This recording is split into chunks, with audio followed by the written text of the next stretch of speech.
Today, we're diving into one of the most incredible survival stories in the history of flight. We're talking about Air Transat Flight 236 and its unbelievable 144-kilometer glide to safety.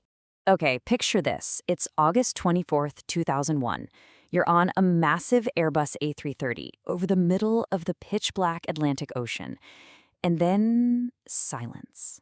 The plane, carrying 306 people, has just run completely out of fuel. Both engines are dead. There's zero power. You're hundreds of kilometers from the nearest piece of land, with nothing but thousands of feet of dark, cold water below. So, that's the central question, isn't it? How on earth do you land a 200-ton glider? There was no precedent for this, no training manual, no checklist for this exact situation. The pilots were facing an absolutely unthinkable problem. This wasn't just your standard emergency. This was something that was going to test everything they knew and everything that plane was built for. All right, part one, glider over the Atlantic. Let's jump right into the most critical moment, the exact point when this routine overnight flight became a terrifying, powerless descent. So at 6:26 in the morning, 144 long kilometers from the nearest runway, it happened. The first engine had already flamed out. And then, just 13 minutes later, the second one followed. Silence. The main electrical generators shut down. In the cockpit, the screens went dark. In the cabin, the lights just went out. And that constant, reassuring hum of the engines, it was just gone. The plane was now, for all intents and purposes, a massive glider. You know, one passenger later said, "The silence was so deep, your ears started to ring." Can you even imagine that? Inside that cabin, the change was absolutely terrifying. You go from the noise of a jet to this eerie quiet, broken only by the sound of wind whistling past the plane. The absence of that engine noise, well, it was a chilling confirmation that something was very, very wrong. Okay, part two, a ticking time bomb. Now, here's where the story gets really wild. This whole disaster, it didn't start in the air over the Atlantic. Nope, it began 9 days earlier, on the ground, with a single tiny mistake that basically set a ticking time bomb in motion. So, what was this mistake? It all started during a routine engine replacement. A maintenance crew had to swap out the plane's right engine. Simple enough, right? But here's the deal. The replacement engine they got from Rolls-Royce, it was a slightly different model. And that tiny difference would have catastrophic consequences. The best way to think about it is like this. You know when you try to use a phone charger that looks identical to yours, but the little pin is just slightly off and it won't fit? It was exactly like that. The new engine was an older design. It looked pretty much the same, but its fuel and hydraulic tubes had fittings that were just different from the newer system on the plane. We're talking about a difference of mere millimeters. So the maintenance crew is under a really tight deadline. They can't get this new engine's pump to fit. So they try to check the Rolls-Royce manual online, but of course the network is down. Now the kicker is they had no idea the manual was also available on CDs sitting right there in the same building. So feeling the pressure, one of the technicians just takes a shortcut. He forces the mismatched tubes to fit together. And just like that, you now have two metal tubes that should never have been touching, pressed firmly against each other. For the next 9 days, over several flights, the vibrations of the engine caused those tubes to just rub and rub and rub against each other, slowly grinding a hole in the high-pressure fuel line. It was a disaster just waiting to happen. Court 3, the point of no return. Okay, so let's fast forward to the flight itself.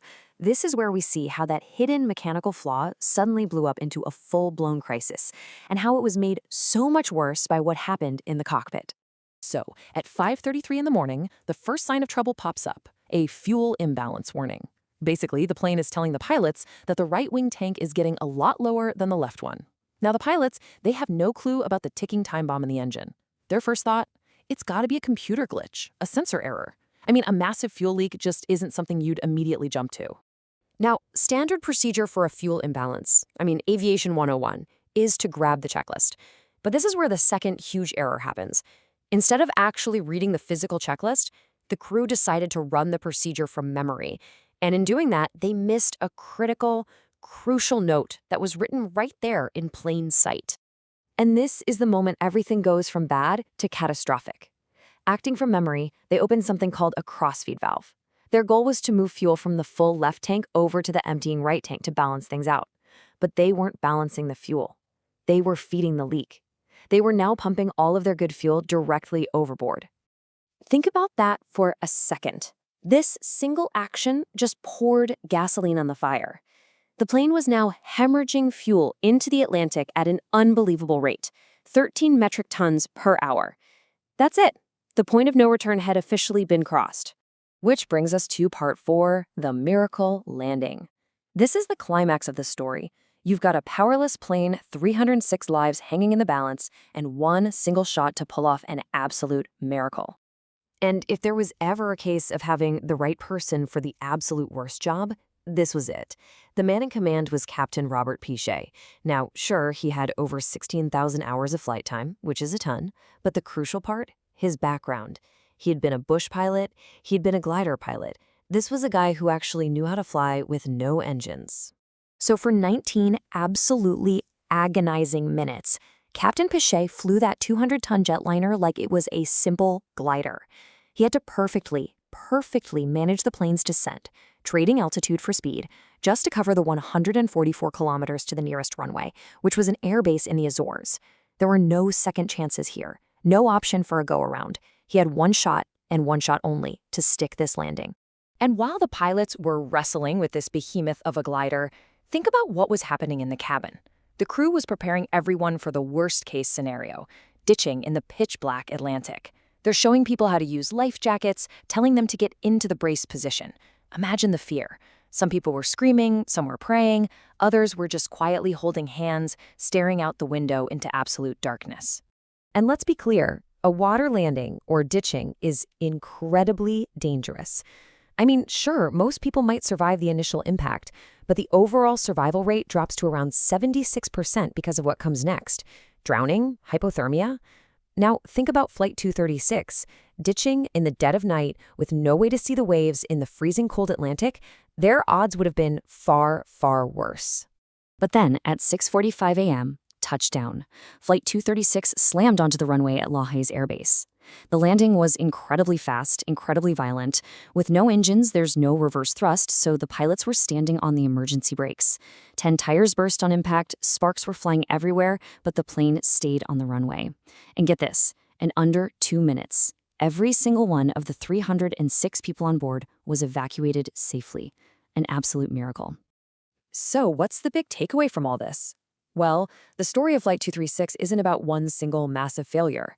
It was a terrifying chain reaction. You had the manufacturer's missing warning, a mechanic taking a shortcut under pressure, a manual that no one read, and a checklist that was done from memory. Each one was a small hole in the safety system that, on that one specific night, all just happened to line up perfectly.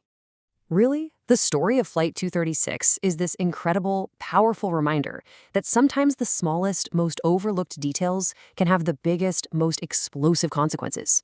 It really makes you wonder, doesn't it? What are the invisible checklists and the tiny, millimeter-sized checks that protect us every day, the ones that keep our own complicated lives from spiraling into disaster?